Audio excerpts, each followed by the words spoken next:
नमस्कार। बुर्के को लेकर पूरी दुनिया में हमेशा चर्चा रहती है। कभी इस्लाम को लेकर तो कभी इस्लाम की खूबियां कह लें या दूसरे लोगों द्वारा कुरीतियों को लेकर चर्चा चलती ही रहती है। इस तरह पक्ष और विपक्ष का सवाल उत्पन्न हो जाता है। पक्ष वाले अपनी दलील रखते हैं तो विपक्ष वाले अपनी दलीलें रखते हैं।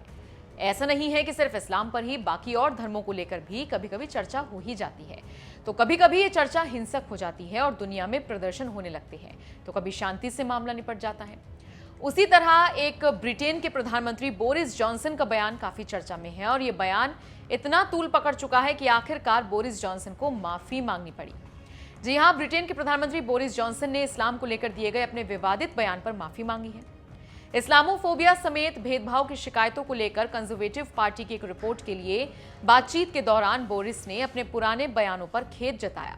भेदभाव और शिकायतों से निपटने के तरीकों की आलोचना के जवाब में सत्ताधारी पार्टी ने मानवाधिकार आयोग और समानता आयुक्त रह चुके प्रोफेसर स्वर्ण सिंह से स्वतंत्र रिपोर्ट तैयार कराई थी।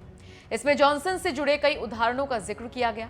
इसमें 2018 में जॉनसन की ओर से एक अखबार में लिखे गए लेख का भी हवाला दिया गया है, जिसमें उन्होंने कहा था, बुर्के में जाती हुई मुस्लिम महिलाएं लेटर बॉक्स की तरह दिखती हैं।